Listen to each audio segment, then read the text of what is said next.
আওয়ামী লীগ ক্ষমতাচ্যুত হয়েছে প্রায় 4 মাস হতে চলেছে। এই সময়ে অসংখ্য অডিও কল রেকর্ড ফাঁস হলেও কখনো কোনো বিবৃতি দেননি আওয়ামী লীগের সভাপতি শেখ হাসিনা। এবার সাবেক ইসকন নেতা চিন্ময় কৃষ্ণ দাসের মুক্তির দাবি জানিয়ে বিবৃতি দিয়েছেন তিনি। এমনকি ওই বিবৃতিতে ড ইউনূসের সরকারকে ক্ষমতা দখলকারী হিসেবে উল্লেখ করেছেন শেখ হাসিনা। বিবৃতি নিয়ে আরও জানাচ্ছেন শেখ ফরিদ। চট্টগ্রামে আইনজীবী সাইফুল ইসলাম হত্যাকাণ্ডের প্রতিবাদ জানিয়েছেন আওয়ামী লীগ সভাপতি শেখ হাসিনা।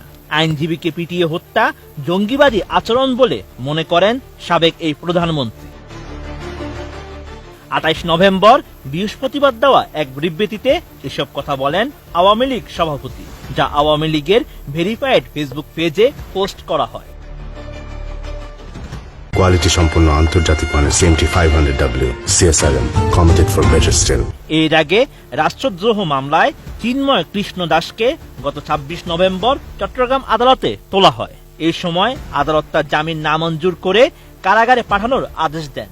কারাগারে নেওয়ার সময় চিন্ময়ের বিক্ষুব্ধ অনুসারীরা প্রায় ৩ ঘন্টা প্রিজন ভ্যান আটকে রাখেন। এতে পুলিশ ছত্রভঙ্গ করতে গেলে তাদের সঙ্গে সংঘর্ষ হয়। সংঘর্ষ চলাকালে আদালত প্রাঙ্গণে দুর্বৃত্তদের হামলায় নিহত হন রাষ্ট্রপক্ষের আইনজীবী সাইফুল ইসলাম। এই ঘটনা দুদিন পরে প্রতিবাদ জানিয়ে বিবৃতি দেন আওয়ামী লীগ সভাপতি শেখ হাসিনা। হত্যাকাণ্ডে জড়িতদের শাস্তির দাবি জানিয়ে তিনি বলেন, এই হত্যাকাণ্ডের সঙ্গে যারা জড়িত তাদেরকে খুঁজে বের করে দ্রুত শাস্তি দিতে হবে। এই ঘটনার মধ্য দিয়ে চরমভাবে মানবাধিকার লঙ্ঘিত হয়েছে। এই কাজ যারা করেছে তারা সন্ত্রাসী এবং জঙ্গি। তারা যেই হোক না কেন শাস্তি পেতেই হবে। অন্তর্বর্তীকালীন সরকারকে ক্ষমতা দখলকারী উল্লেখ করে সাবেক প্রধানমন্ত্রী বলেন, অসাংবিধানিকভাবে ক্ষমতা দখলকারী ইউনূস সরকার যদি এই সন্ত্রাসীদের শাস্তি দিতে ব্যর্থ হয়, তাহলে মানবাধিকার লঙ্ঘনের দায়ে তাকেও শাস্তির মুখোমুখি হতে হবে। এছাড়া দেশবাসীকে সন্ত্রাস ও জঙ্গিবাদের বিরুদ্ধে ঐক্যবদ্ধভাবে রুখে দাঁড়ানোর আহ্বান জানান তিনি। এই সময় চিন্ময় কৃষ্ণ দাসকে অন্যায়ভাবে গ্রেপ্তার করা হয়েছে বলে দাবি করেন শেখ হাসিনা। বলেন, সনাতন ধর্মাবলম্বী সম্প্রদায়ের শীর্ষ নেতা চিন্ময়কে অবিলম্বে মুক্তি দিতে হবে।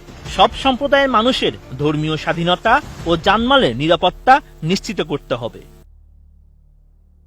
সাবেক প্রধানমন্ত্রী বলেন, আওয়ামী লীগের অগণিত নেতাকর্মী, ছাত্র জনতা ও আইন শৃঙ্খলা বাহিনীর সদস্যদের হত্যা করার পথ চলছে হামলা, মামলা ও গ্রেপ্তারের মাধ্যমে হয়রানি। এসব নৈরাজ্যবাদী ক্রিয়াকলাপের তীব্র নিন্দা ও প্রতিবাদ জানান তিনি। Sheikh Farid, ATN news.